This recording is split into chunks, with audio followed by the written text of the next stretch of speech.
मकान बराए फरोख्त। अखबार में इश्तिहार पढ़ने के बाद प्रॉपर्टी डीलर ने मौजूदा नंबर पर राब्ता किया। वहां से एक ज़ईफुल उम्र शख्स की आवाज आई और प्रॉपर्टी डीलर को घर देखने की दावत दी। अगले दिन डीलर ने जब उस घर के दरवाजे पर दस्तक दी तो एक ज़ईफुल उम्र शख्स ने दरवाजा खोला। ज़ईफुल उम्र शख्स प्रॉपर्टी डीलर को देखकर मुस्कुराया और उसे घर के अंदर आने की दावत दी। उसके ड्राइंग रूम में बैठते ही एक उम्र रसीदा बूढ़ी खातून ट्राली में चाय, बिस्किट और हलवा लेकर उसके सामने हाजिर हुई। डीलर ने कहा, बाबा जी, आप मकान कितने में फरोख्त करना चाहते हैं? बाबा ने बड़े धीमे लहजे में कहा, पहले आप चाय नोश फरमाएं। चाय पीने के बाद डीलर ने कहा, जी अब बताएं आप मकान कितने में फरोख्त करेंगे? बाबा जी ने कहा, 50 लाख रुपए में। डीलर ने कहा, बाबा जी, आपका मकान तो 25 लाख का भी नहीं है, 50 लाख में कौन खरीदेगा? बाबा जी ने कहा, हमें 50 लाख का ही फरोख्त करना है। डीलर ने माजरत की और वहां से चला गया। 2 महीने गुजरने के बाद डीलर ने फिर वही इश्तिहार अखबार में देखा और मुस्कुराकर बोला, बाबा जी का मकान अभी तक फरोख्त नहीं हुआ। डीलर अगले दिन फिर इनके घर गया।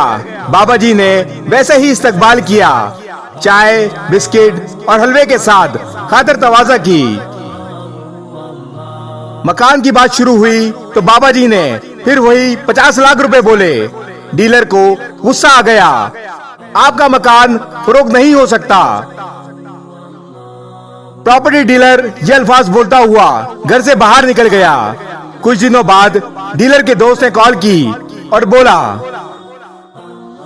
एक मकान देखने जाना है, सस्ते में मिल रहा है। प्रॉपर्टी डीलर मकान देखने दोस्त के साथ निकला तो दोस्त उसी मकान पर ले गया। डीलर ने दोस्त से कहा, ये बाबा पागल है, इसको मकान नहीं बेचना। दोस्त ने कहा, फिर भी एक बार बात करके देखते हैं। दरवाजे पर दस्तक दी तो बाबा जी बाहर आए और आते ही डीलर को गले से लगा लिया। फिर दोनों को अंदर आने की दावत दी।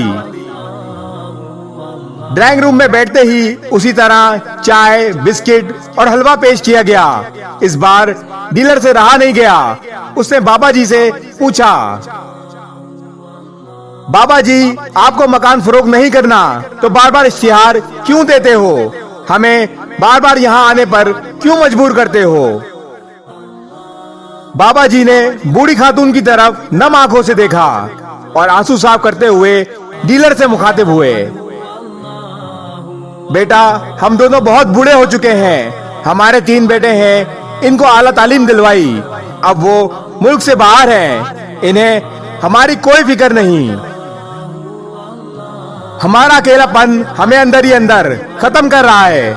हमारे पास कोई नहीं आता, इसलिए हमने इश्तिहार दिया ताकि 2 घड़ी किसी से बात कर सकें।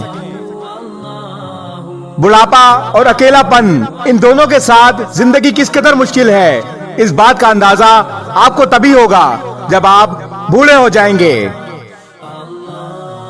ये सब सुनते ही डीलर बाबा जी के करीब गया और इनके आंसू साफ करते हुए बोला, मेरे वालिदैन दुनिया में नहीं रहे। आज के बाद आपको अपने बेटों की कमी कभी महसूस नहीं होने दूंगा। मैं रोज आपके घर आऊंगा। ये सुनते ही बाबा के चेहरे पर मुस्कुराहट आ गई। दोस्तों, आपके वालिदैन बूढ़े हो रहे हैं। इन्हें आपका पैसा नहीं, आपका वक्त दरकार है। आप जब अपने वालिदैन के साथ बैठे हों तो आज के दौर की सबसे बड़ी बीमारी मोबाइल फोन को उस महफिल से दूर रखें। जो वक्त आप मोबाइल को देते हैं, कोशिश करें वो वक्त वालिदैन के साथ हंसी खुशी गुजारें। अकेलापन इंसान को पागल कर देता है, जहनी मरीज तक बना देता है। आपसे गुजारिश है, कुछ वक्त अपने वालिदैन को भी दें। इस वीडियो को शेयर जरूर करें। हो सकता है आपके एक शेयर से ये बात किसी के दिल में उतर जाए।